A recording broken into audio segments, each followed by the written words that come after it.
one of the areas I did want to get into with you is talking about what happened with S2X, because Hmm. I think that's an example of a scenario where even though you didn't build it, you can become influential about the direction it goes. And just to for transparency, S2X came around not too long after I really got into Bitcoin. Whilst I discovered it in 2013, I wasn't really using it, and I didn't probably pay attention till really end of 16, start of 17. So when I was first getting into it, and I heard all the arguments, to me, you know, full transparency, I was like, well, bigger blocks make sense. Of course, you want more transactions. Of course, why wouldn't you want more transactions? I didn't fully understand decentralization, and I think in time, what happened is I've only really become aware that personally, I now disagree with scaling the idea about scaling Bitcoin to 2 MB during that time. In hindsight, I can't ever claim at the time like I was all knowing because I wasn't. But I'd be interesting to hear from your perspective what that experience was like, because you obviously did support S2X. You supported Bitcoin Classic before that. People call them contentious forks, but you also sat there the other side having this pressure of trying to build a business. So it would be interesting for you to tell me what happened then and how that went down for you.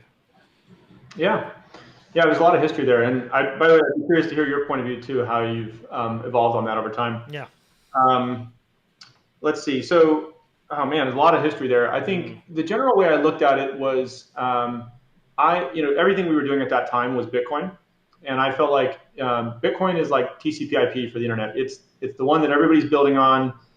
There's a lot of little other side projects, but like we need to make sure that we keep growing this thing because that's where all the current mind share is. And everybody, the people who all had heard of something, they were like, it's Bitcoin. That was like the brand recognition. And so my thought was, well, if we want this thing to not just be a store of value, but also a medium of exchange, we're going to have to think about scalability. And not just scalability, we're going to have to think about any of these other features that might come along.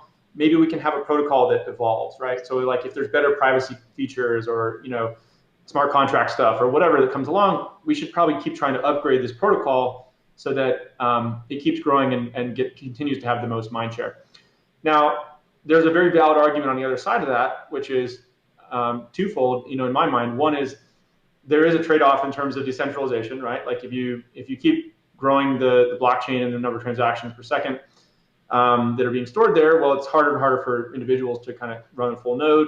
And then the other thing is that it's dangerous to evolve a protocol, right? Like Mm. if you mess up and you don't understand the game theory or whatever, these things are really complicated. You could kind of put the whole thing at risk. So there was a lot of debate in the community at that time, and my view going into it was that's not uncommon. There's debate in every community about what the right path is to go forward, including the United States or a company or any kind of organization. Certainly, open source projects that have come before that, like Git or the HTTP protocol or whatever kind of example you want to come up with. There's always debate, but I always felt like there were a bunch of reasonable people, and there can be some kind of consensus that happens, and we can make reasonable improvements to the protocol over time that are done in a really safe way.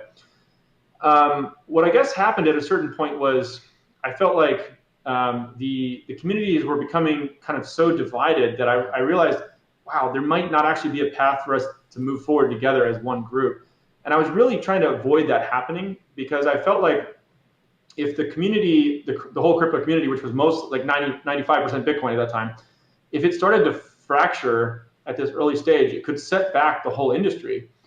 And so I was trying to create unity. And so it might sound silly in hindsight, but my thing with S2X or SegWit2x was let's just give everybody what they want. If you want SegWit, you want larger blocks, let's just give everybody what they want so we can stay together as one community and keep building this thing.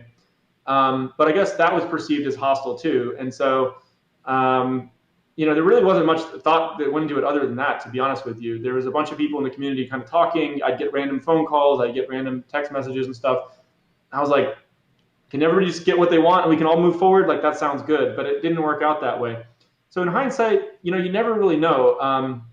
We don't get to run the experiment twice, right? Like, I think the Mm. positive story to tell about it is that, well, Bitcoin has not, we haven't taken any unnecessary risks with it. And we've ensured that it is going to probably survive the test of time, right? As like the gold standard, and we may find other solutions for scalability with layer 2 or whatever.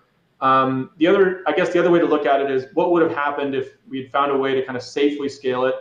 Maybe we wouldn't have had a need for some of these other chains that have come up and sort of divided focus. I do think it has harmed the usability of cryptocurrency a little bit. That even when people come to Coinbase, right, and there's so many different coins, or they got to think about, well, if I want to use DeFi, I got to like find this other protocol and learn about it. And so it's kind of increased the learning curve, I would say, for new people to get into cryptocurrency. And one of my big beliefs is that we need to actually make it dramatically easier to use before it'll get to 1 billion people, right? And I really want it to get to 1 billion people. It's kind of like the internet. Like if you needed to understand IP addresses and like DNS to even use the internet, probably not that many people would have. They needed to get it so simple where it's just like click a link on a web browser. So those are some of my thoughts. Yeah, I agree with you on the usability. It's funny actually, though. I did hear a good counter argument on if you make it too easy for people, you might lead people to not taking enough responsibility for their own personal security because you are, self-sovereign. But I do generally agree with the usability side of things. I'm not sure though that not being able to do certain things on Bitcoin because people want scalability is the reason these other coins have existed. I think the game theory or the incentives, were there for people just to create other cryptocurrencies, the chance to, a lot of people have made a lot of money by creating these cryptocurrencies. Just sticking with S2X for a bit, though, and I'll tell you where my view changed. So my view changed at the time, I think it was the New York agreement happened, and the developers didn't turn up. And I heard about this. And that's why I just dug a bit deeper. And why are the developers not wanting to be part of this? And then what happened, I think, is post the fork, when it turned out that there was a bug in Garzik's code, I started to realize actually a lot of risks here. And that's when I spent a bit more time. Look, people know I'm not very technical, Brian. I'm the least technical person. But I spent a lot of time looking at hard forks, and I realized how dangerous they can be for Bitcoin and how risky. And I'd be interested to know on your view on hard forks now, and add to that a second question, like in hindsight, do you think it's a better thing that do you think the way it went down is good in that we stayed at 1 megabyte and we didn't fork off, or do you think, would you still preferred it would have happened? Well, let's see. So I do think hard forks are pretty risky. Like that's actually one thing I will say I was totally wrong on. I put out this post way back, probably 2014 or something, where I actually believed at that time that if there was a fork of a chain, it would actually eventually consolidate down to one because the incentives of the hashing power and everything like that. And I was completely wrong on that. Like Bitcoin Cash and Ethereum Classic and all these things that forked off, like they've continued to persist, which I totally did not predict.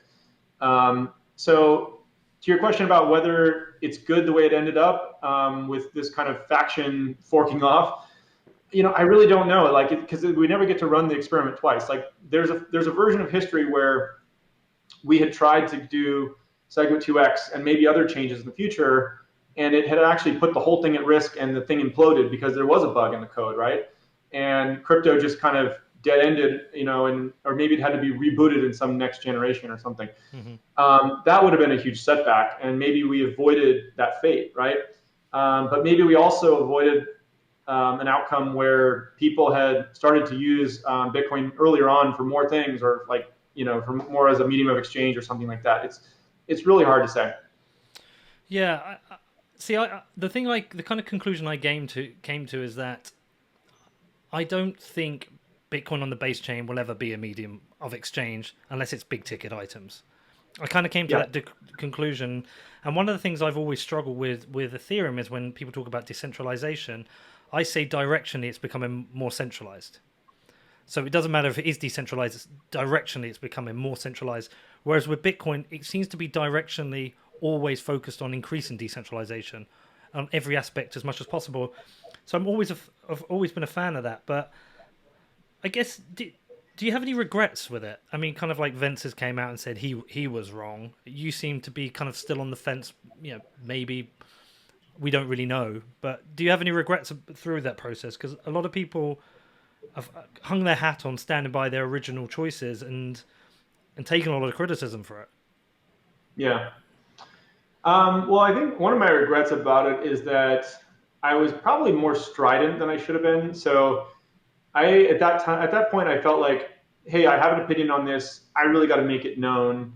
I did a trip to China. We met with a number of the miners there. I wrote some blog posts, and I think, look, I think just in general, I wish I'd probably had a little bit more humility about it and just said, look, this is complicated stuff. I don't actually know, right? Like maybe I have a thought and I want to share that with people, but I probably should have been a little less strident and probably just a little nicer to people too. I think I probably came across as like a little bit uh, arrogant or just like hubris, and like I felt like I was so busy trying to keep the company alive. I didn't have a lot of time to go engage with people, and so I That's was fair. probably came across as kind of a jerk to people. That's my guess, and I think it definitely it's for many years and still to this day, people have this negative view of oh, Brian hates Bitcoin or something like that, which doesn't make sense because I've committed like the last 8 years of my life to it, basically. But I think that's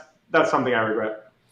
Yeah. Do you think if it came up again, if there was another fight to scale it to 2 MB, do you think you would be supportive of that, or do you think now you think it's good where it is?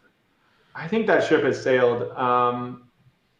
You know, it's one of those things about human nature that's just like tribalism. I think is very inherently ingrained in human nature, and so I don't have that. I don't want to go fight that fight. Like I'm not even sure it's the right thing, and it just feels like it's a perilous thing. It reminds me a little bit of that. You ever see that Monty Python film, like Life of Brian, where there's like, are you in the people front of Judea or the Yeah. Judea's people front? Like, I feel like we all should basically, we want the same thing. We all want more freedom in the world. Like, we want like sound money. We want like an open financial system.